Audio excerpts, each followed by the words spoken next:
Hello, everyone. Happy National Engineering Month. We're really excited to be hosting our third STEM Talks of the year, specifically focused on engineering. So today what we're going to do is we're going to spend the whole hour focusing on engineering careers, highlighting three different individuals that work at UHN and with different types of work in the engineering field. So how the event will work today is each of them will first talk about what they do on a day-to-day basis, and then we will have an open Q&A period at the end. If you do have a question, feel free to put it in the chat or we can raise your hand at the very end. We will try to answer all of the questions that you have. Before we get started, we do want to do a little bit of a welcome poll. So Trisha will launch a welcome poll. We just want to know if you are indeed interested in engineering, if you've come to one of our events before, just so we understand who's here in the audience. And for those of you that are here in the audience, specifically for our certificate program, our certificate of participation program, as long as your first and last name is spelled properly on Zoom, that will count as attendance. There's no external link or anything. It's just your first and last name, and you are good to go. And last thing, just to note, as you can see, the event is being recorded, so please just try to keep your microphones and cameras off so there's no background noise when we post the recording later. So with that in mind, Trisha can leave the poll up for maybe like 30 more seconds, and we're just going to get started right away with our first panelist of the day. Weijin, take over screen sharing, talk all about the cool things you do in grad studies. Perfect. Can you see my screen? Okay. Okay, perfect. Hello, everyone. Thank you for having me here. Even though I can't see you, I'm really excited. I hope you're excited too. I'm a PhD candidate at the Institute of Biomedical Engineering at U of T. I'm also affiliated with Kite Research Institute at Toronto Rehab, which is part of UHN. Whoops, it goes to the next slide. Just a tiny bit of background about myself.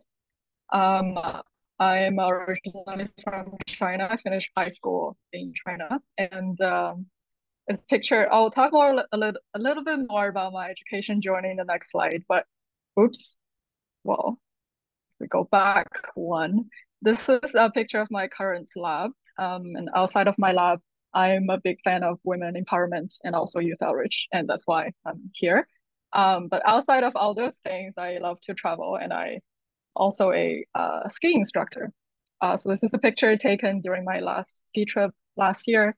Well, you might be asking why I'm not skiing this year is because I got injured. Yay.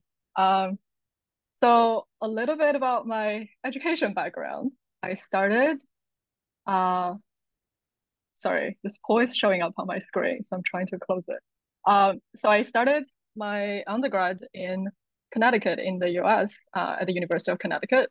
I'm originally enrolled in the biology major, and then I switched to biomedical engineering. If you're interested, you can ask me why I switched later. But I later discovered I didn't really like Connecticut that much. So I transferred to university again. I went to the University of North Carolina at Chapel Hill, where I finished my undergrad studies. And then I had a great opportunity to work as a research assistant in the Shirley Ryan Ability Lab, which is a rehabilitation hospital as well, similar to Toronto Rehab. And during that time, I discovered I want to pursue a graduate training. So I enrolled in the direct entry PhD program at the University of Toronto in 2019. And here's a picture of me and my supervisor last summer in one of the conferences we attended. And my program is 5 years, so I'm currently in my final year. Hopefully I can graduate this term. All right, so that's my education journey during that period. You have any time. If you have any question for that time, you can ask me later. So my research is at the intersection of engineering, rehabilitation, and neuroscience. A little bit more specifically, I guess I look at how spinal cord injury interrupts the electromyography signal generation. And you might be asking, what is spinal cord injury and what is electromyography or EMG signals? So on the slide, you can see a oversimplified model of the neuromuscular system. If you want to make any conscious movement, for example, talking or even like wave your hand, there are motor commands coming down from the motor cortex in your brain, going down to the spinal cord, where the information is relayed and processed, and then sent down to the muscle fibers for contraction or relaxation. And that's how you complete a movement, for example. And this signal can be detected by the electrodes on the skin surface, and the signal might look like this. So sometimes we also call this surface electromyography or surface EMG. However, in the event of spinal cord injury, this whole signal generation pathway is interrupted. And then you might have some different type of signal. So the question I'm trying to ask is whether the signal can tell us anything so that therapeutic interventions can be guided. And one of the intervention is functional electrical stimulation therapy. And here is the Mind Move system developed here at Toronto Rehab. It usually starts with the patient consciously making an attempt for a movement. For example, in this case, grabbing this water bottle. And then the therapist will activate the stimulation through the electrodes here at the muscle belly. So this intervention has been shown to be very effective in improving the functional outcome after the spinal cord injury. However, there were some problems with it. So after spinal cord injury, some patients might be going through FES therapy. However, for a given muscle group, whether it's going to respond or not respond to the therapy is unknown. So there's a huge question mark here. And in my research, we're trying to see whether the EMG signal recorded from the skin surface can tell us anything about the functional outcome at the end. So there is no guessing game for the therapist and to save a lot of time and money in the treatment process. So that's a little bit about my research. If you have questions, you can ask me later. But I'm supposed to tell you a little bit about waiting life for me. So after my knee surgery, I do a lot of self-care. So I'm on the other side of the table now, lots of rehab for myself.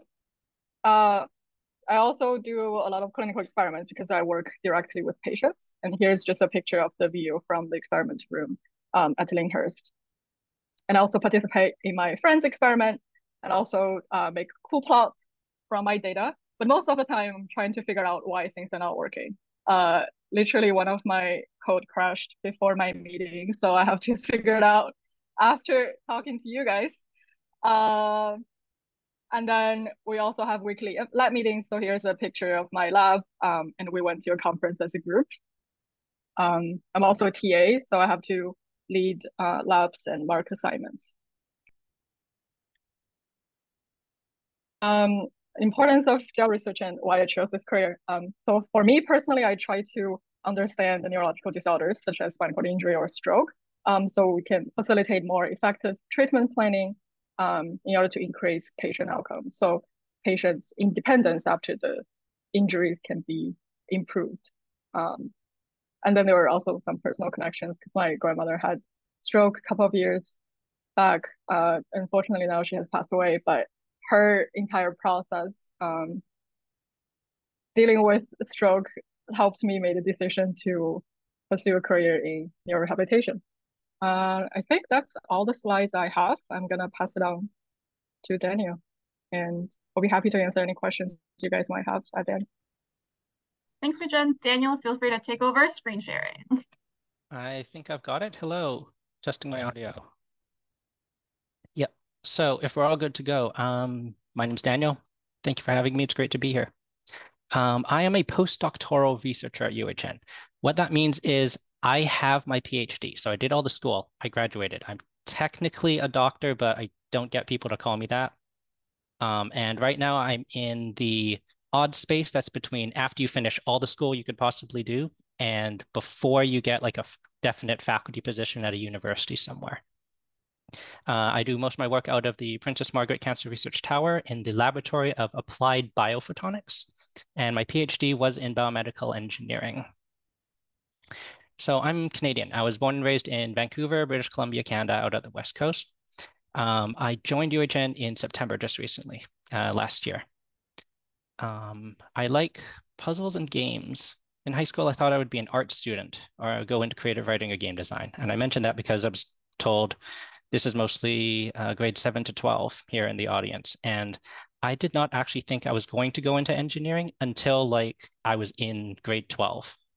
And I realized that I could apply myself more strongly if I were to do something in STEM, in sciences, and that anything else like the artistic side that I like to explore or games that I like playing, I could find time outside of what I wanted to do as a job. So all of my degrees are from the University of British Columbia. I had a bachelor's in electrical engineering, and then I eventually upgraded, went into grad school, transferred directly from a master's into a PhD in the new School of Biomedical Engineering, which started within the last 5 years, I think, over at UBC. I have this picture of myself in the bottom left-hand corner, which is me looking up at a solar eclipse using the appropriate eye protection glasses there.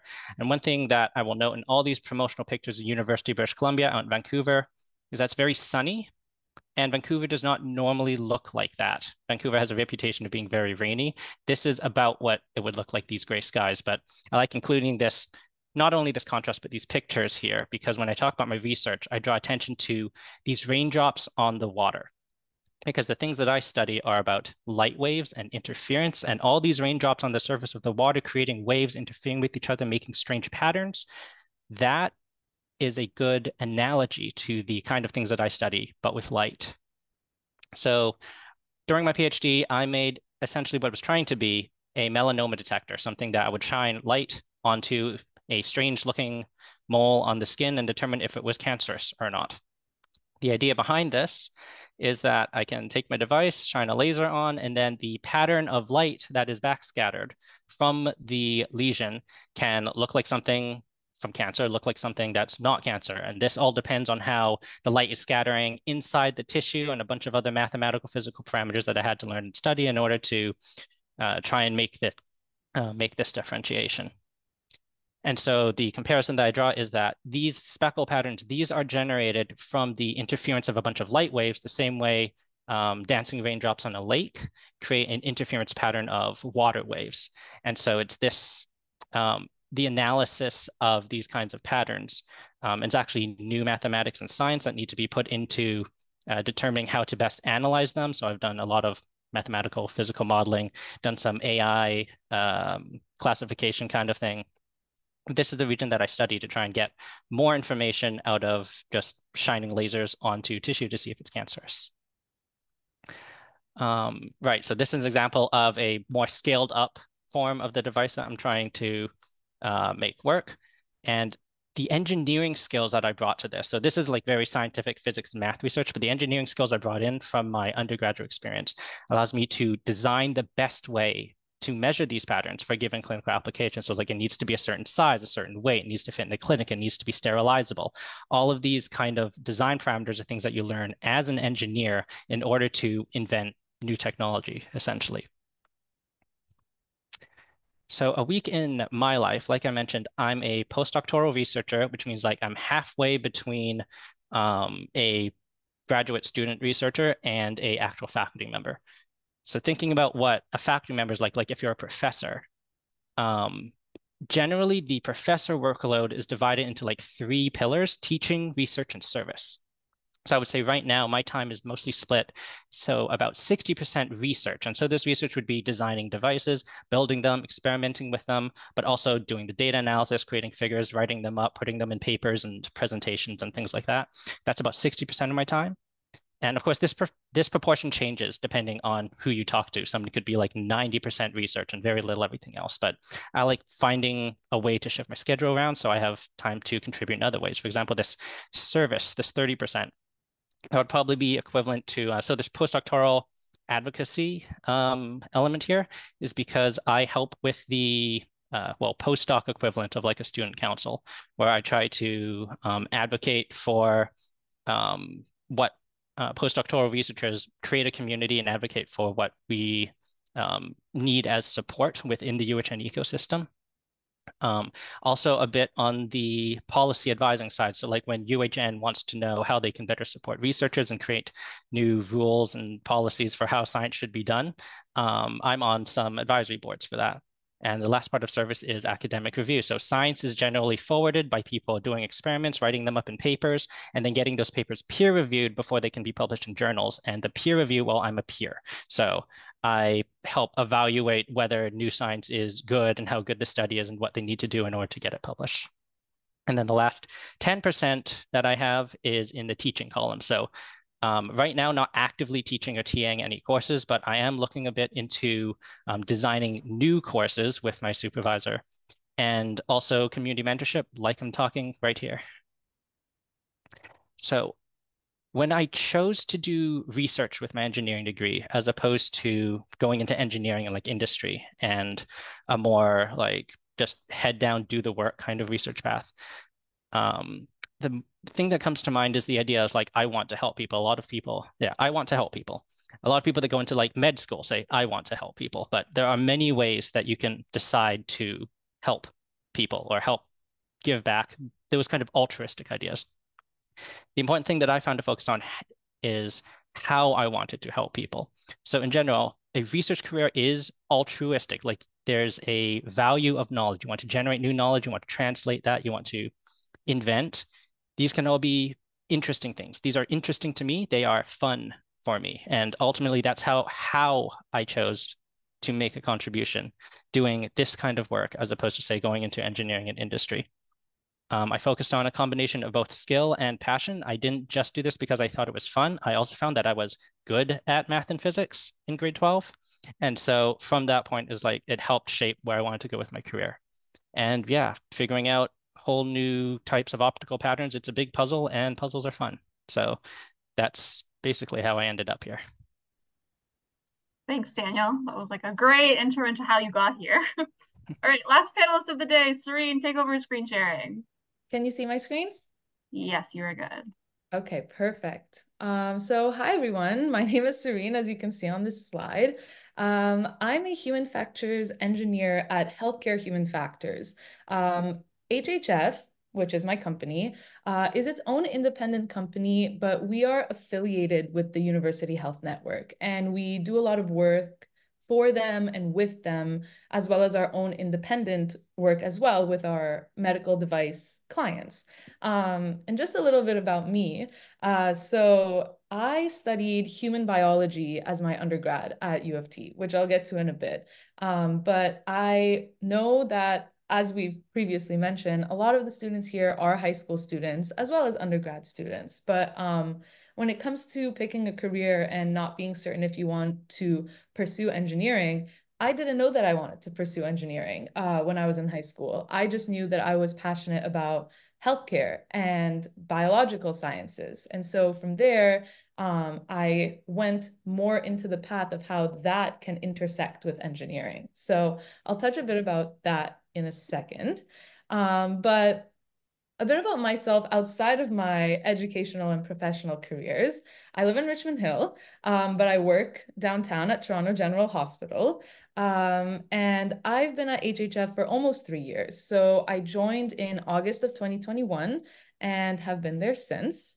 And otherwise, I have always loved to read. I'm a huge basketball fan. I both play basketball, coach basketball, and obviously watch basketball. I also love to watch movies and recently have really gotten into cooking, trying different kinds of recipes, as well as also just learning new creative skills. So I've been doing a lot of ceramic like wheel throwing. So I've made my own mug and bowl based out of just working just with clay and shaping it and doing things that I'd never done before, but always learning something new and applying myself so that I don't get stuck in a certain routine. And it's always exciting to say that you made something. So I've definitely been enjoying doing that lately.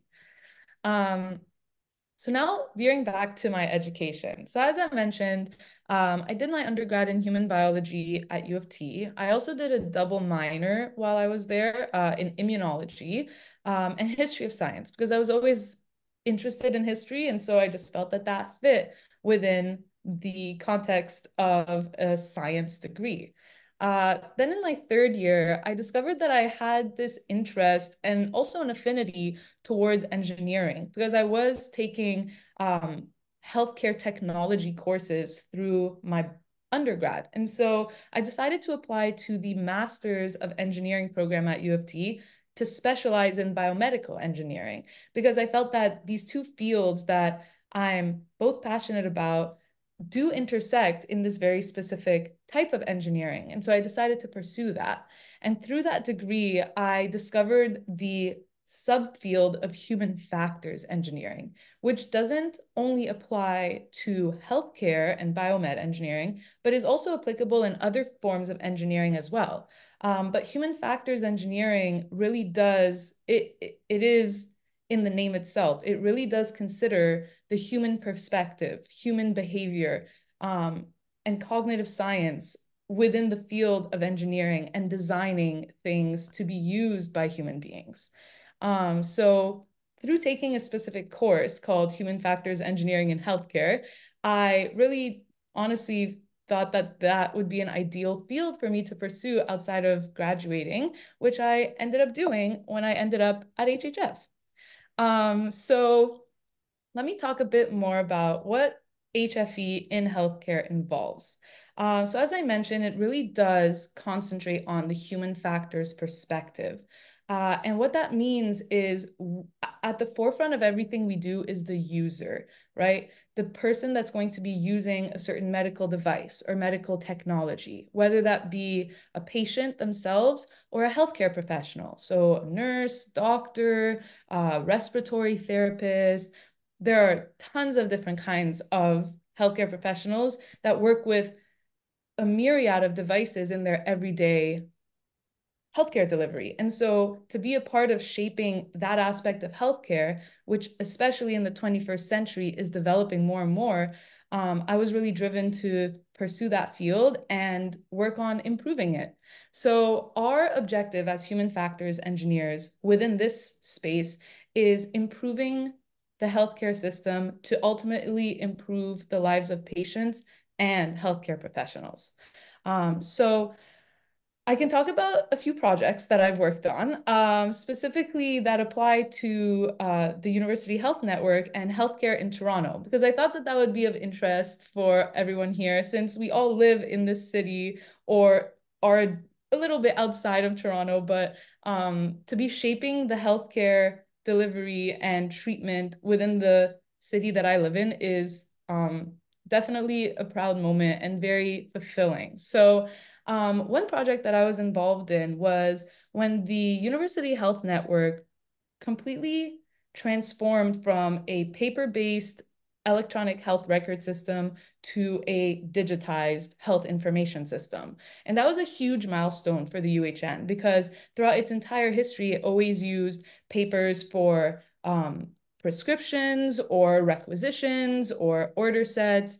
And if you think about it, in the 21st century, to still be relying on paper and documentation that isn't digital is not progressive and is not very efficient, right? Because documentation can get lost or it creates more work. And so the UHN decided to completely go digital and came to HHF asking for our help in facilitating that transition and doing usability testing of the system that they had developed to make everything digital. So we conducted a usability evaluation. And what that involves is we have this medical technology in this case in our simulated clinical environment that we recreate. So this is just an example, obviously not relevant to the health information system sessions that we had, but this is an example of how we can recreate a clinical environment in our labs in order to be representative of a real clinical environment that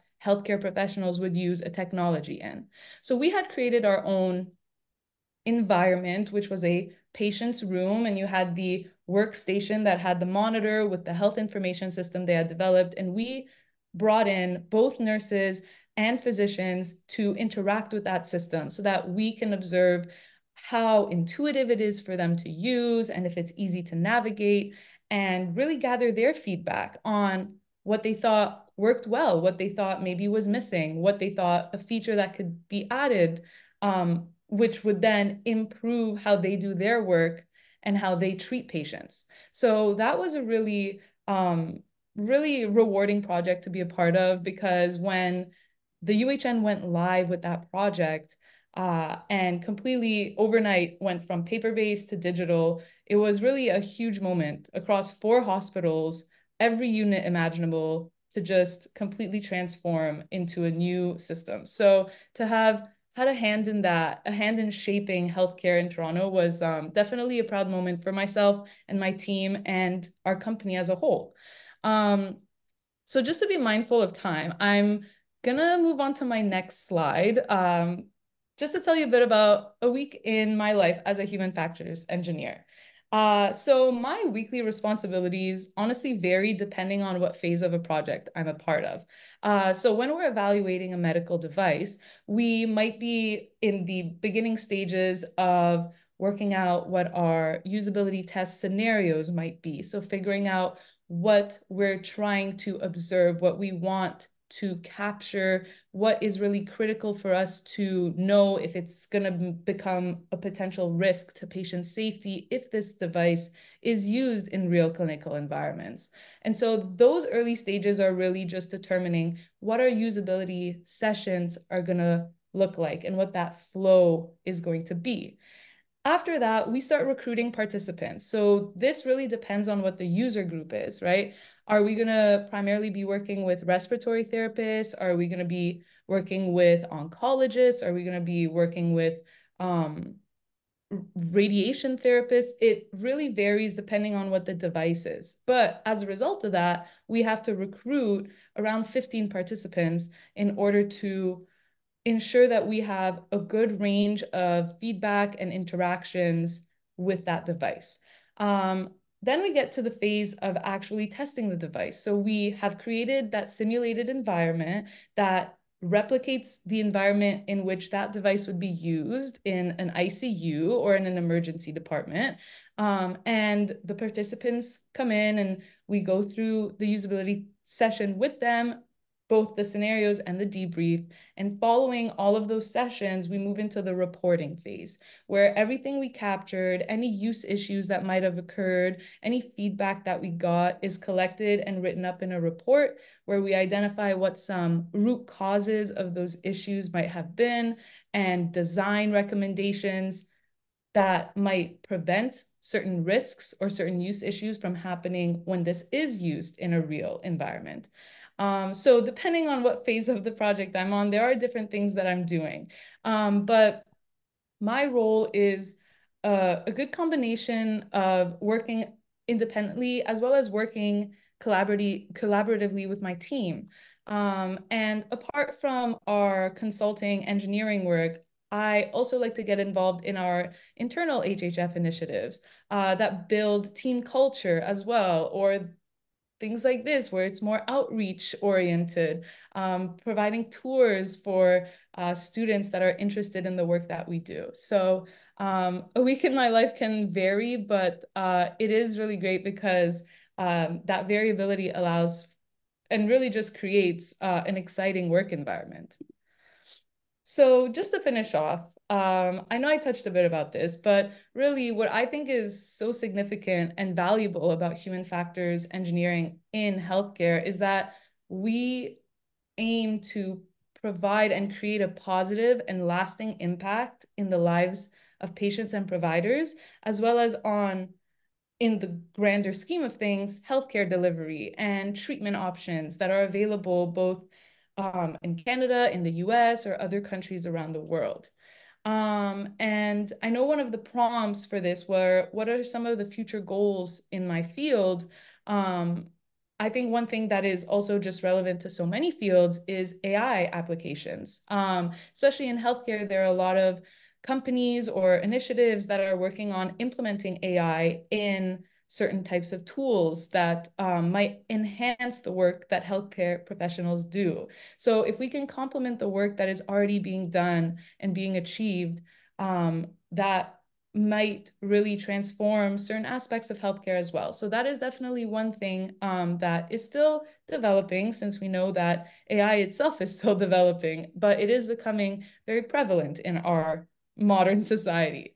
But yeah, all in all, healthcare and the intersection of healthcare with human factors is something that I've always been passionate about. Similarly to, you know, all the three speakers of this presentation, we are all very passionate about improving healthcare as a whole. ever since we were in high school and or our undergraduate degrees. And so that's what really drives the work that I do, and I'm sure also drives the work that they do. So that's it from me. And I know, Ornella, that brings us to our Q&A portion. Yes, it's Q&A time. So we're going to spotlight all of the speakers, if I can find all of you. Spotlight. Okay, that was great. It was nice to hear about all of your different careers and what you do. And now we get to have you answer all the questions that the students have been submitting. So for the students in the chat, feel free to put more questions in the chat. I've been getting some direct messages, but feel free to post more of them. But we'll start off with a nice general one. I think you guys mostly answered bits and parts of it, but the students are asking, why engineering? Why engineering in healthcare? How do I make that decision? Like, how did you make it? How would you advise me to make the decision in terms of which branch of engineering should I go into? And maybe we'll just go in order of the speakers for the first question. So Lijen, tell us why, how. That's a great question. I sort of mentioned it during my education journey. I started in biology because I thought it's fascinating that we can go to the moon, we can explore the space, but the amount of things we know about ourselves are very limited. So I was like, oh, this is a really cool topic. When I was in high school, I didn't have access to events like this. So scientists are just, very mysterious. Like, what are they doing every day anyways? But I was really good at biology, chemistry, and I was good at math and physics and this kind of things. So I was like, I don't want to do physics and math for my undergrad. Sorry, Danielle. But biology sounds like cool stuff. So I started biology. I was in bio major for a year. And then I realized I really like hands-on stuff. I don't see myself doing bench work for rest of my life. So I made the change to engineering, but biology related engineering, so biomedical engineering. That's basically the decision process from my perspective. But when I was in middle school, like before first year university, I guess I didn't know I would want to do engineering. There were lots of engineers in my family, and they highly recommend against it because it's a lot of work and you don't have much life work balance.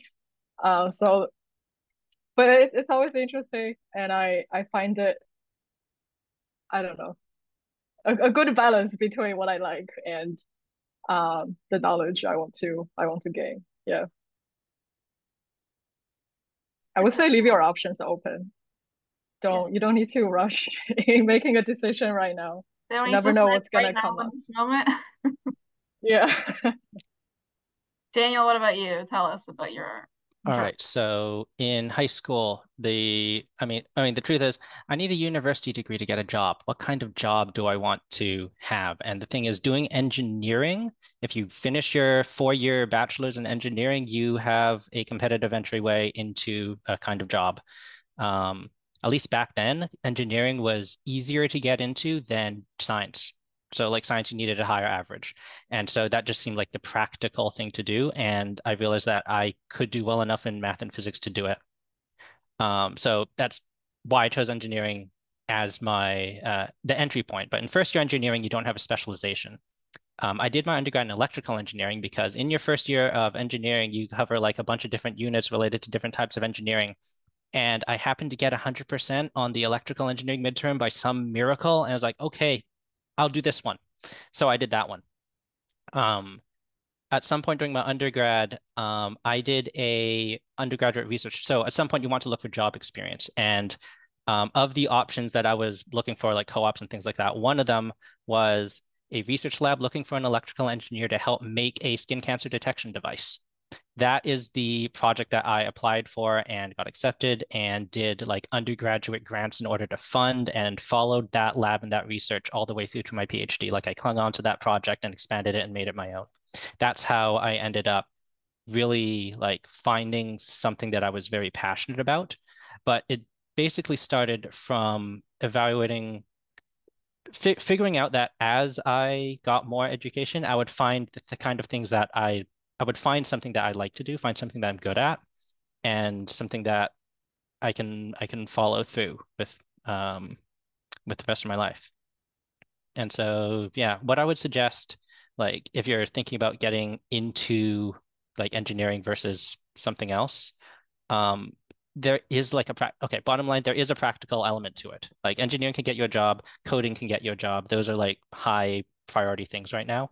And so you can't really go wrong having those as just a like a fallback career. That's good advice. Coding is everywhere now too. Serene, what about you?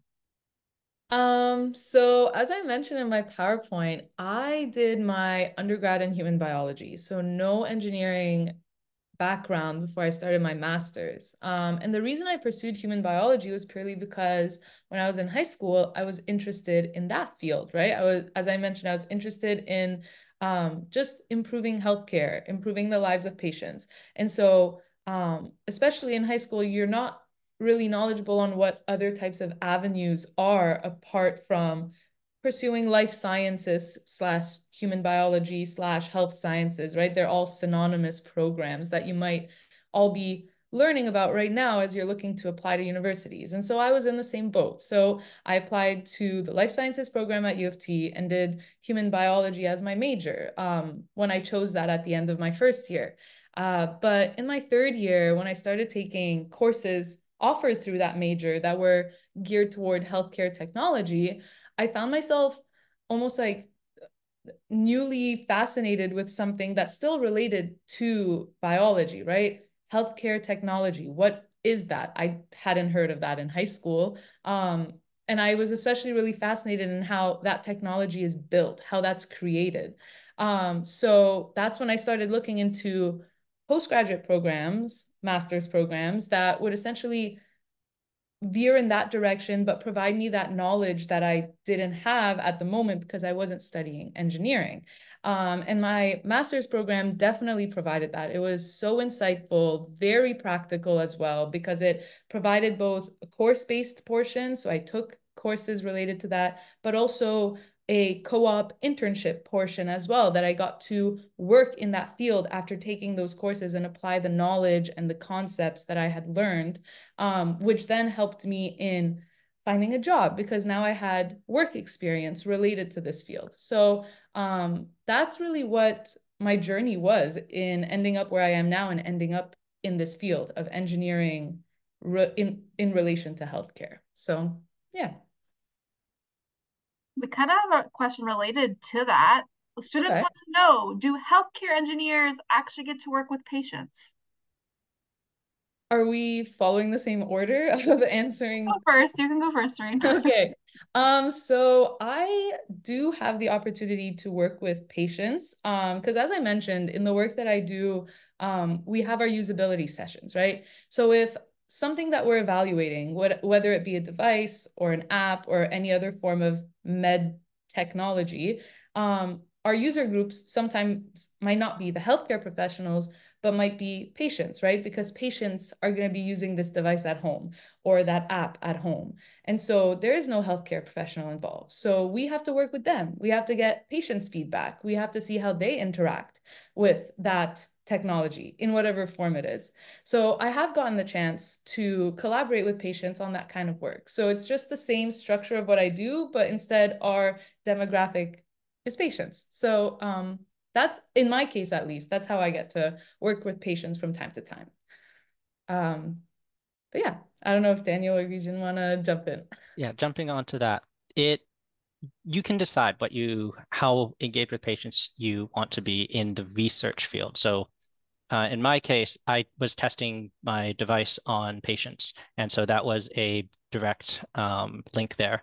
But also, if you get into engineering and just go into industry working on, say, like medical devices or something like that, then you might not interact with patients or like see patients in a shadowing capacity. So like you're going to upgrade this surgical robot. You're going to see it in operation, like on patients to see what you want to add or where it can be improved and that kind of stuff.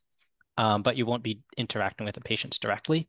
So I think it varies a lot. And if you want to interact with patients, you can find a career path that will take you in that direction for sure. And if you don't want to, you can also find a career path for that within engineering. Anything to add, Guijen? I agree that it does vary a lot depending on your role.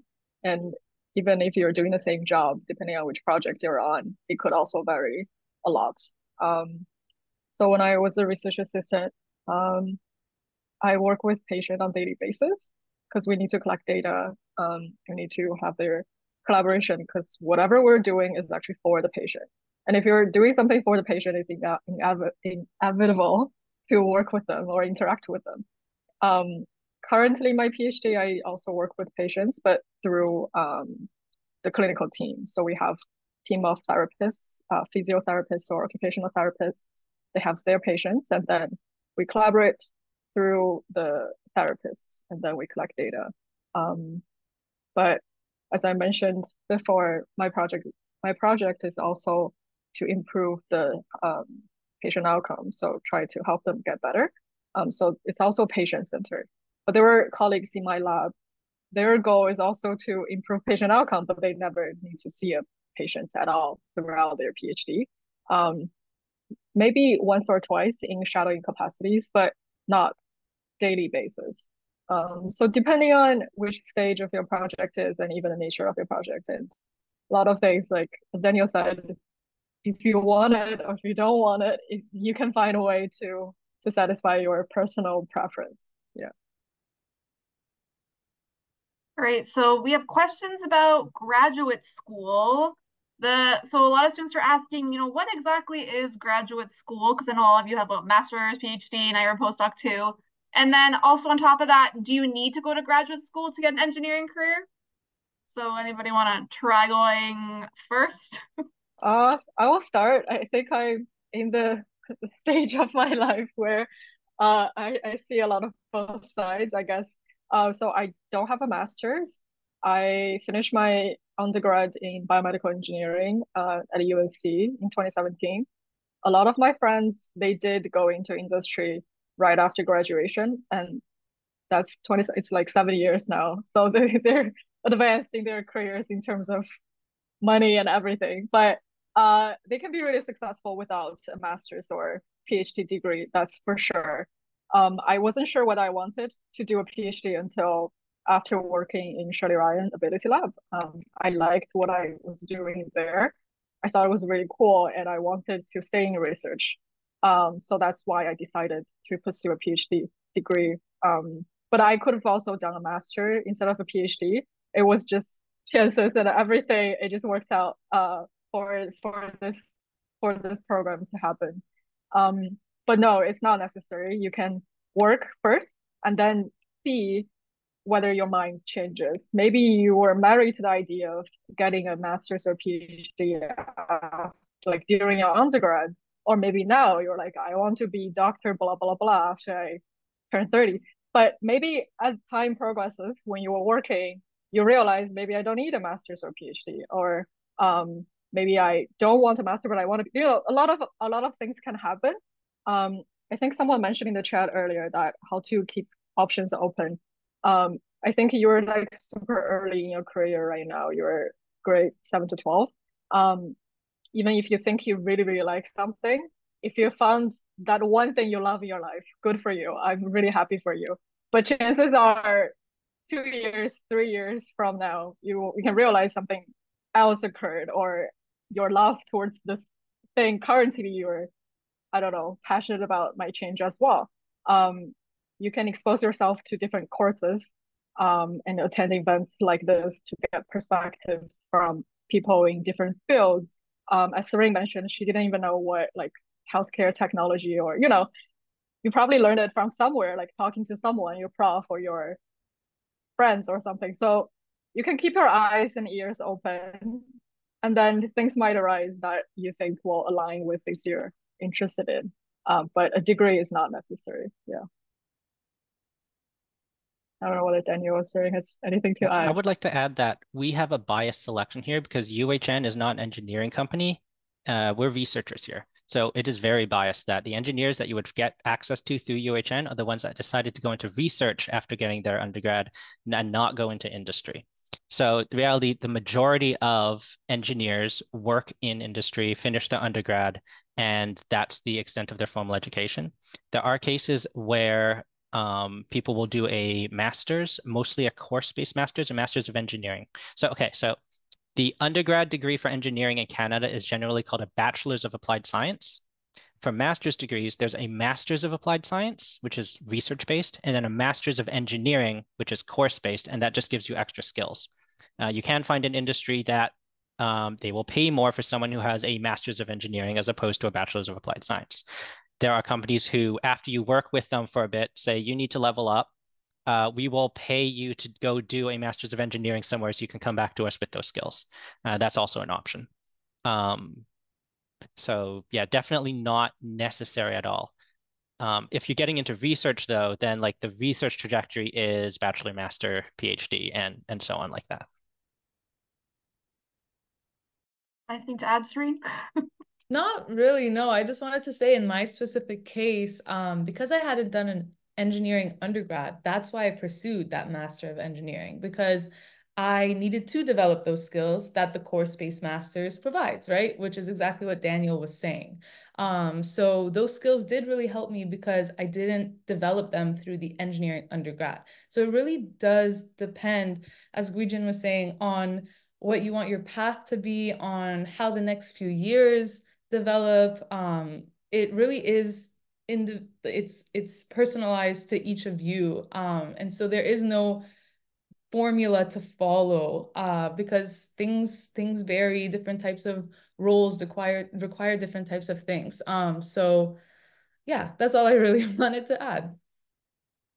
Oh, can I add something really quick? Sorry, just someone messaged me in the chat asking, um, what grade 12 courses do you need to get into biomedical engineering? I did my high school in China, so I can't really say for sure. But whatever engineering you're taking, biomed or mechanical or electrical engineering, you need a lot of physics and math. So I did biomedical engineering. It's in the intersection of a lot of things. So I took a lot of electrical engineering courses, which is the major Daniel took during his undergrad. But I also took neuroscience, biology, like coding, and also took MIE, like mechanical engineering courses. So BME is really a mix of everything you can think of, health science related and engineering related. But in high school, if you want to keep your option open, I would take this math and physics and this kind of things. And also a little bit, basically a little bit of everything. If you absolutely hate math and physics, engineering might not be your thing. Because why would you torture yourself for 4 or 5 years with something you knew you don't like, right? So yeah, just to answer that question. No, it's good. It's good. We're covering more questions from the chat.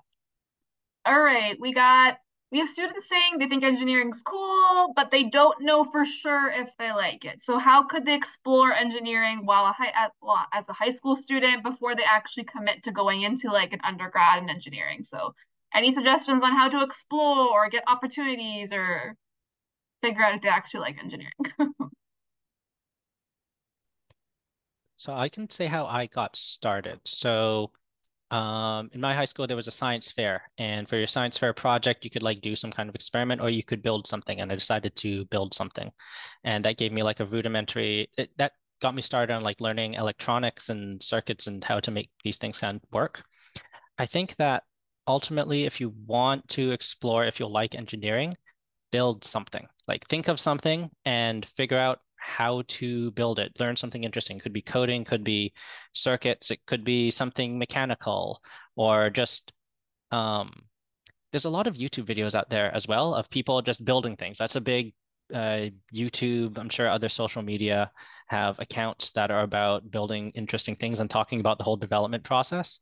That really is what at least an engineering education will be like. And so that's a good way to check out. If you think that's cool and you think that you can do it, try to do it. Yeah. Oh, actually, Guijin, you want to go ahead? I was just gonna say, get exposed. Like if you have like robotic teams or like this kind of interest groups in your high school, someone is asking how do you start building things, like you can do this as like an extracurriculum thing. And if you find those small projects excites you, then maybe it's a good way to make a decision. I don't know, but you can also talk to undergrad students who are currently in the program. If you have someone in your friend circle, your friends, siblings, or your parents, coworkers, a different stage in their career, you can ask them about it. And also, as Daniel mentioned, online resources nowadays is exploding. You can for sure find something online, whatever question you're wondering about. And also through UHN STEM Pathway, I think it's a really great platform to get connections. Because if you email Ornella or Tricia, like, I want to get connected to a student, undergrad student or master student or PhD student in XYZ field, I'm pretty sure they have a lot of people in their contact list that they can connect you with.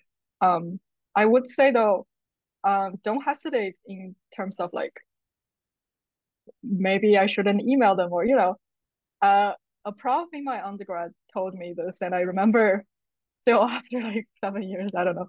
He said the world is ready to help you if you let them know how. So you just need to specify what you need and find the person to start asking questions. And if they can't answer it, they will point you to the person that can help you. But if you sit in your room and just wondering every day, it's not going to move anywhere. You just need to start ask your teacher, ask your parents, ask Ornella, ask anyone, and they will help you for sure. I concur. You both essentially covered everything I was gonna say, but honestly, everyone in attendance in this call right now, you're all already doing that, exploring by just taking the initiative to listen in on what the three of us have to share and getting that kind of insight into engineering careers. So you're already there. You're already working on it, which is great. All right, we're running out of time slowly, so maybe we can do some quick fire questions. Question one, is math the most important thing for engineering? Yes, basic mathematics. You basically need it for everything. Do math 12. Do well in it. Math, important. How about physics? That's the next question. How important is physics? Also very important. If you get into like even if you get into like cellular biology, engineering, that kind of stuff, there's biophysics involved. You need to understand like the dynamics of cells and everything like that. So you do need that background. All right, next question. How much harder is university compared to high school? This might not be a quick question, but it is significantly harder. I would say the biggest difference is a lot of things are open-ended.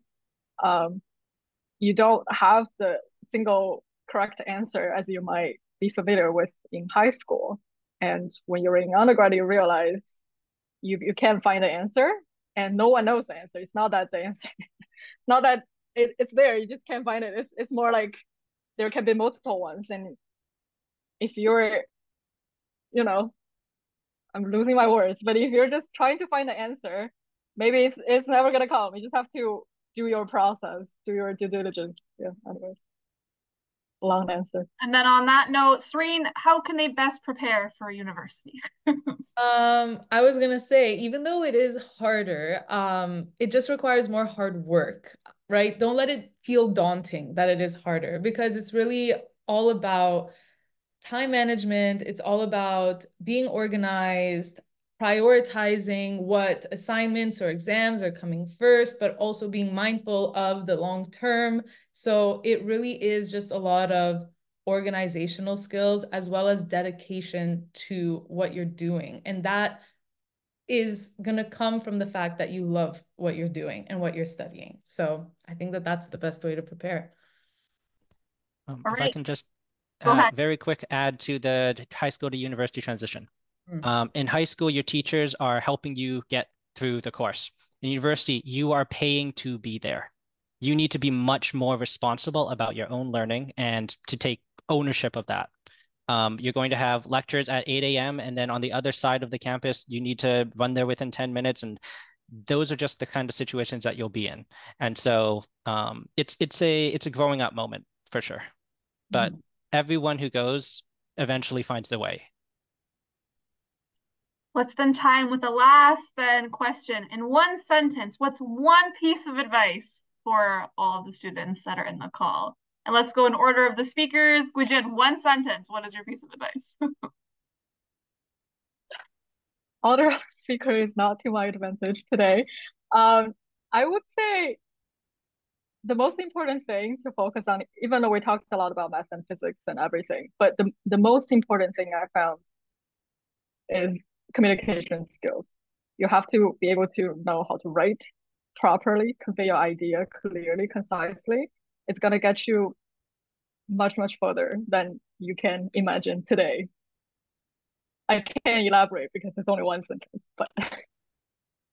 Daniel, what about you? In my undergrad, I had people who were in their 30s or 40s starting along with me. You have a long life ahead of you, and you don't need to know what you're going to do right away. So in the end, so the one sentence is worry, but don't worry too much. That is both fantastic advice. What I would say is, I guess, like, seek opportunities and get involved, because a lot of the connections I've made and a lot of the memories that I created were from me just going beyond my coursework, seeing what kind of clubs there are, what types of internships or shadowing or anything that I can do, because those resources are there. So look for that. All right, we have just a couple minutes for a wrap up then. So I'm going to quickly just do the wrap up slides. Trisha, if you want to launch the goodbye poll, we will do that. And hopefully you can see my screen.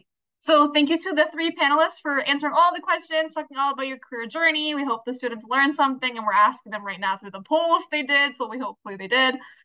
But we just want to kind of do a little bit of a wrap up in case there are new students here that have never been to one of our events before and don't really know exactly who we are.